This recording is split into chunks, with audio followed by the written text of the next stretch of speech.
This tale revolves around Emily, a girl who moved to Cornwall's historic town and into a hostel. The hostel was a decaying, eerie structure lost in the mists of time. Emily moved here because it was conveniently located. She could walk to her college. It was when Emily first arrived at this building that she got the uneasy feeling that something was wrong. A chill descended upon her as she crossed the doorway, as though the walls themselves whispered stories of unimaginable sorrow and despair. As Emily settles into her new home, the darkness that clings to the hostel seems to seep into her very bones. When Emily begins to peel back the layers of the hostel's murky history, the true horror of her situation becomes apparent. Each disclosure is a dagger to the heart, and each hidden truth is a nightmare realized.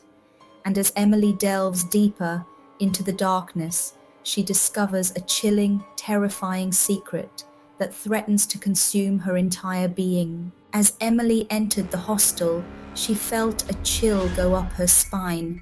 There was something wrong here, very wrong, but she ignored it as she walked into the building, its old facade seeming to swallow her up. The air was musty, the corridors stuffy and dank. Emily's tiny room had peeling wallpaper around the edges and was flooded with shadows. Even though she was alone and didn't sense anyone else's presence, she couldn't get rid of the feeling that someone was watching her. She shivered with anxiety at every creak of the old floorboards, and the dancing shadows in her gaze seemed to get closer to her. Emily was awakened that night by odd sounds resonating through the hostel hallways. A shiver ran down her spine as she heard faint footsteps, creaks, and whispers. She couldn't sleep, so she went into the hallway, where the flickering light bulb created unsettling shadows that seemed to have their own will. As Emily explored the darkened corridors, she came face to face with a ghostly figure. Its form was translucent, its eyes glowing with an otherworldly light. Frozen in fear, Emily watched as the apparition floated closer, its voice a haunting whisper that sent shivers down. Emily encountered a ghostly figure as she navigated the dimly lit hallways. Its eyes shone with a light that seemed otherworldly, and its form was translucent. Emily was paralyzed with fear as she watched the ghostly figure drift closer, its voice an eerie whisper that made her shudder. Desperate to find out more, Emily searched her room for any hints, following where the ghostly figure had pointed.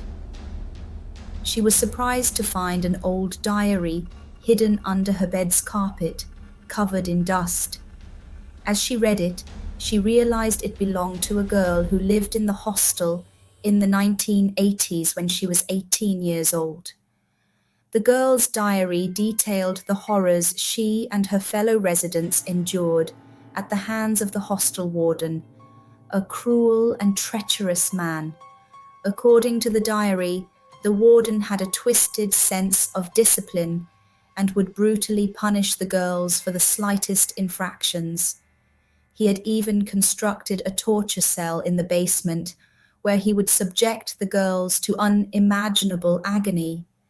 Many innocent souls perished in that chamber, unable to withstand the relentless torment inflicted upon them. Emily's heart sank as she read the accounts of suffering and despair. She realized that the hostel's dark past was far more sinister than she had ever imagined. Determined to uncover the truth and put an end to the cycle of violence, Emily vowed to seek justice for the victims and bring their tormentor to account for his crimes. Armed with new information, Emily bravely confronted the spirits that haunted the hostel. With courage, she talked to the ghosts and told them that she understood their story and wanted to help them find peace. To her surprise, a young spirit admitted to owning the book Emily had read. The spirits said they wanted the warden, who had caused them so much suffering, to return to the hostel so they could seek revenge.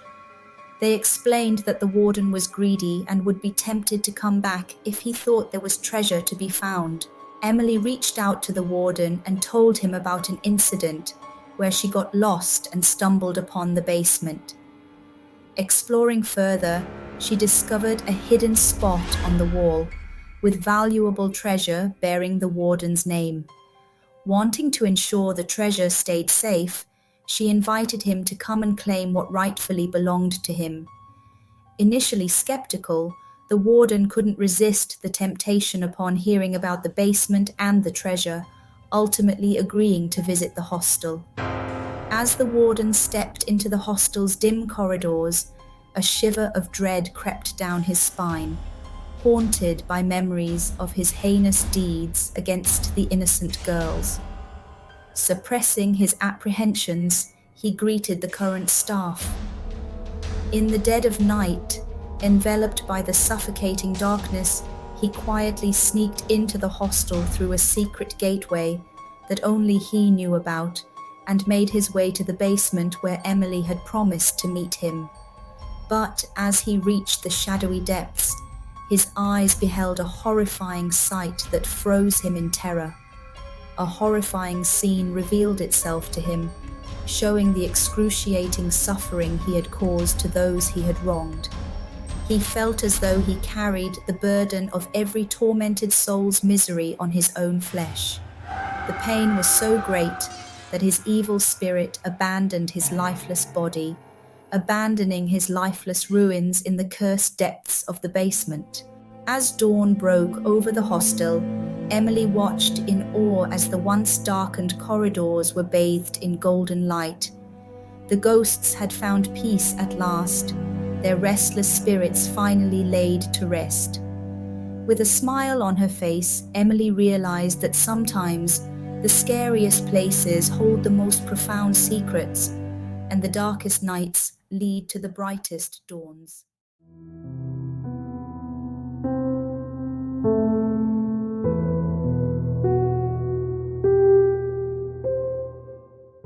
You think you know someone, but do you really? The person you love, the one you've bared your soul to? What if they were keeping a dark secret? A secret so twisted, so unholy, that knowing it could mean the difference between life and death. Jake was just an ordinary college guy, trying to make it through his final year after his family fell apart.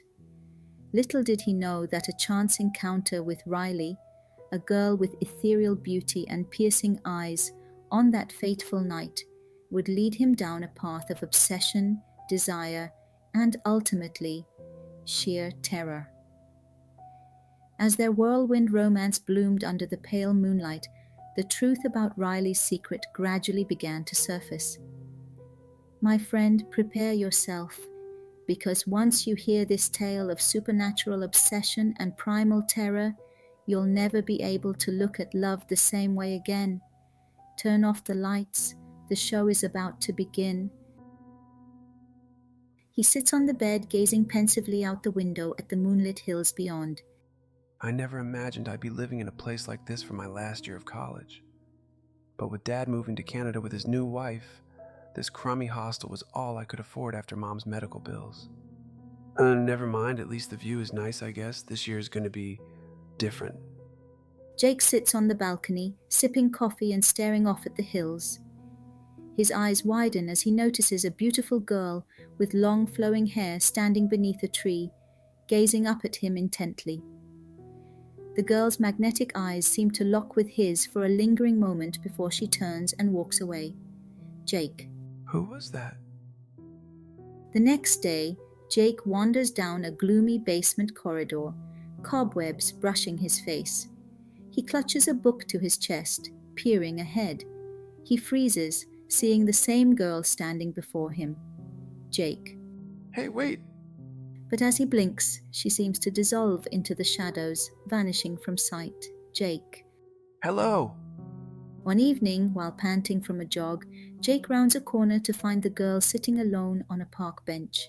She looks up at him with those same intense eyes. Jake, catching his breath. Oh, hi. I'm Jake. Sorry if this is weird, but I feel like I've seen you around lately. I'm Riley. Maybe you have. Riley was stunningly beautiful, with eyes that seemed to speak volumes every time Jake gazed into them. He found himself getting lost in her captivating stare whenever they talked. Before long, their conversations blossomed into something more, and they began dating. However, it soon became apparent that Riley was no ordinary girl. There was something peculiar, something almost otherworldly about her that Jake couldn't quite put his finger on. One evening, Jake and Riley found themselves enraptured in each other's company at a cozy, candlelit cafe. As the soft, flickering flames danced across their faces, they gazed deeply into one another's eyes, utterly spellbound. An air of enchantment seemed to envelop them, as if they were the only two people in the world at that moment, consumed by a love burning with intense passion. Riley, So as you can see, I'm a little different. More different than you might imagine. Hey, nothing about you could make me care for you less, Riley. I've never met anyone like you. he takes her hand and she looks at him with a sad longing. After meeting Riley that night, Jake's going mad in his room as he sits on the edge of his bed, looking shaken. Oliver, Jake's roommate, hovers in the doorway with concern. She said she can't be with me, Oliver. Not really. There's something about her, something she won't tell me that makes a real relationship impossible. Then she's not being fair to you, man. You deserve to know the truth. As Riley grew more distant, avoiding Jake's attempts to meet or talk, his desperation intensified. He cornered her one day, insisting she explain why she was pulling away from him. With a pained look, Riley confessed there was a secret she could never reveal, something that made their relationship impossible in the long run. Jake refused to accept this, gripping her arm tightly as he pleaded, Don't do this, Riley. Don't shut me out. I'll do anything, anything at all, as long as you never leave me. She stared deeply into his eyes, her eyes filled with conflict. Anything? No matter what happens, you'll never abandon me? Jake's voice was thick with desperation as he promised, Yes, Riley, I will never ever leave you, no matter what. Just don't push me away. Riley instructed Jake to come alone to the secluded old cottage in the forest at the bottom of the hill once midnight struck. There, she promised to finally unveil the secret she had been keeping from him. At midnight, Jake hikes alone down an isolated forest path, Riley's words echoing in his mind. Meet me at the cottage by midnight. I'll explain everything. Oliver decided to follow Jake as he did not find something right about Riley. He followed him at a distance, watching Jake approach an eerie wooden cottage with a dim light flickering in the window. After a while, Oliver's blood ran cold as a chilling scream pierced the night, seeming to come from the direction of the cottage. Without a moment's hesitation, he summoned every ounce of strength and sprinted towards the source of that bone-chilling cry. Oliver pushes open the cottage door, pale with horror. Jake's jacket lies crumpled and abandoned on a chair. The room is otherwise empty. Jake! Jake! His voice echoes into the black silence of the forest outside. All that can be heard is the haunting hoot of an owl.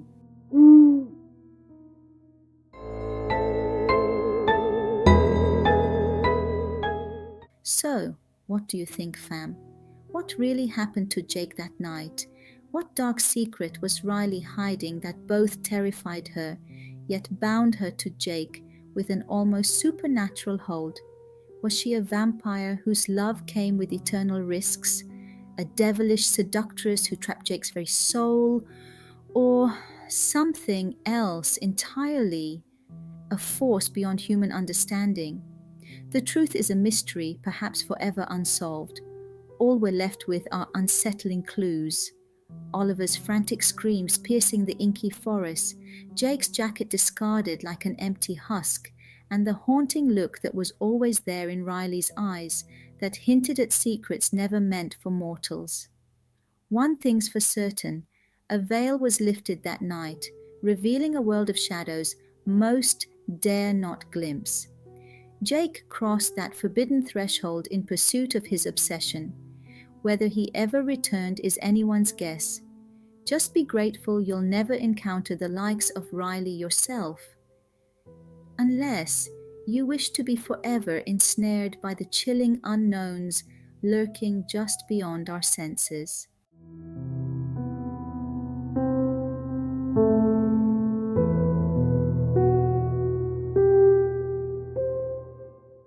Mark and Sarah were a young married couple in their early 30s.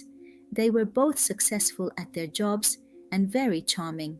But what they really loved was going on adventures together. Every year for their anniversary, they would take a spontaneous road trip, driving wherever the country roads would take them. This year's trip through the rolling hills of the English countryside started out just like the others. Mark and Sarah were laughing and singing along to music in the car, happy to be away from the busyness of London. But they had no idea that the winding back roads would soon lead them to something terrifying and evil, much worse than just a small-town hotel. After hours of driving, thick country fog began to set in. Peering ahead, the couple spotted a solitary hotel sign glimmering through the mist like a beacon. Are you sure about this place? It looks kind of creepy. Where's your sense of adventure? Could be charming inside. The small bell on the front desk rang with a soft ding as Mark hit it with his hand. He looked at Sarah with an uneasy expression as the sound of footsteps came from the back room. A bent-over figure walked out from the shadows, their face hidden in the dim lobby lights. Checking in? A rough, scratchy voice said as bony hands slid the guest book across the counter. Sarah felt nervous, having trouble speaking. Something felt very wrong about this place, a heavy feeling in the air that was more than just an old, run-down building. It was like the walls were hiding dark secrets, daring them to find out the truth. Yes, we need a room for a couple of days. Mark said, his voice shaky. He quickly wrote their names in the book, the pen scratching loudly in the tense quietness. The clerk didn't smile or seem friendly at all, just sliding an old tarnished key across the chipped counter with a bony finger. Second floor, last door on the right. The scratchy voice said before the shadowed figure disappeared into the back room again. As the door closed behind them, Mark and Sarah stood still, the hotel key feeling heavy in Mark's hand. Sarah squeezed his hand tightly as they walked down the dim hallway, both silently wondering if they had just entered into a nightmare they couldn't wake up from. They silently walked towards their room on the second floor. It's certainly vintage. More like abandoned. I've got a bad feeling about this place. Don't worry, just an odd old hotel. We've stayed in worse. Later that night, Sarah's uneasy feeling intensified when she thought she saw a ghostly figure out of the corner of her eye. Mark, did you see that? See what? I think, a pale kid or ghost quickly went through that door. You're just letting this place freak you out. Seeking to ease Sarah's mind, the couple visited the village pub the next morning to inquire about the hotel's peculiar energy. After a casual conversation with the bartender, Sarah inquired about the history of the hotel they were staying at. Bartender: Aye. Terrible thing that happened at the old lodge years ago. It used to be a hostel for boys, you see. Then in the 50s, a bunch of lads started killing themselves out of nowhere. How horrible. Why would they do that? That's the mystery, ain't it? Some say it was a dark cult causing all that mayhem. Unnerved by the locals' ominous tales, Mark decided to search the hotel himself, hoping to uncover a rational explanation. As they were walking back to their hotel room down the quiet hallway, scary thoughts filled Mark's mind. Then, one of the doors slowly creaked open by itself. A chill went down their spines, but they wanted to see what was behind that door. They went into the dusty, dark room. They saw a set of pull-down stairs leading up to an attic. Mark squeezed Sarah's hand. Let me go up first to make sure it's safe. Sarah nodded, yes. Mark pulled on the cord and the old wooden stairs unfolded with a creak. He took a deep breath and started climbing up into the shadows of the attic. The dust on the floor was very thick. Whatever secrets this creepy place was hiding, they were about to find out. But what he found in the attic chilled him to the bone. Mark's breath came out in white puffs as he opened up the heavy, creaky lid of an old trunk in the attic. A thick layer of dust covered everything inside, showing it hadn't been touched in a very long time. He coughed and waved away the musty air as he looked at the strange objects in the trunk. He furrowed his brow as he ran his fingers along a collection of weird old tools, rusty blades, chains maybe used to tie someone up, and symbols he didn't understand. But the yellow, cracked journals and scrolls interested him the most. Mark's heart started beating faster as he picked up one of the journals bound in old leather. The scrambled writing inside looked like a strange language or code he couldn't read. A chill went down Mark's spine as his hand hit something brittle that felt unnervingly like old, dried bones or fragments. He pulled his hand back quickly, looking around the shadowy attic nervously before calling out in a shaky voice. Says, Sarah, you need to come see this stuff, or right now. As Sarah's footsteps approached, a scary thought entered Mark's mind.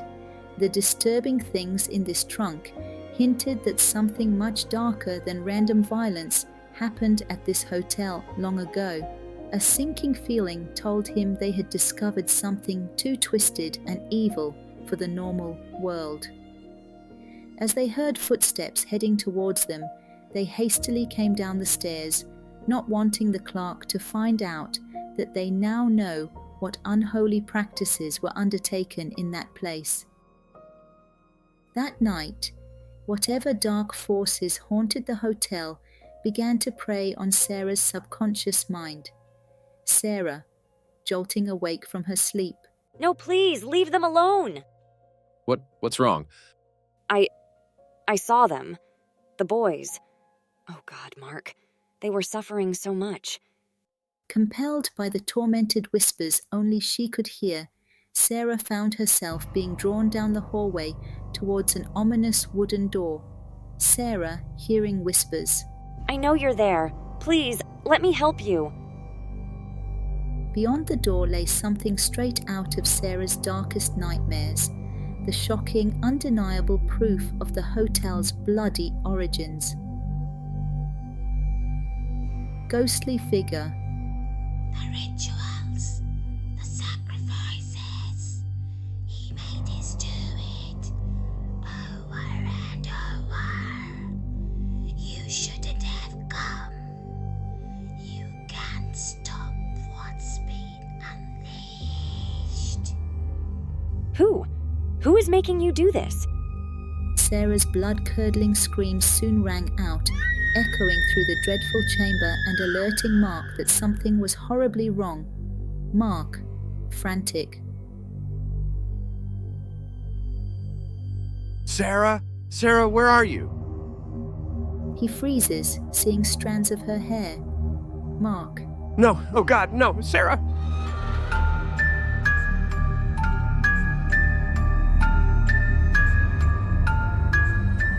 The police searched high and low, but Sarah seemed to have vanished into thin air from the creepy Willow Creek Lodge Hotel. They found proof of cult rituals and human remains, but Sarah's fate was never discovered. Some people say her spirit is still trapped there with the other ghosts she tried to help. Others think it's just a grisly local legend. But anyone who has stayed at that ill-fated hotel will warn you Stay far away from Willow Creek after dark, unless you want to get pulled into the endless darkness lurking inside.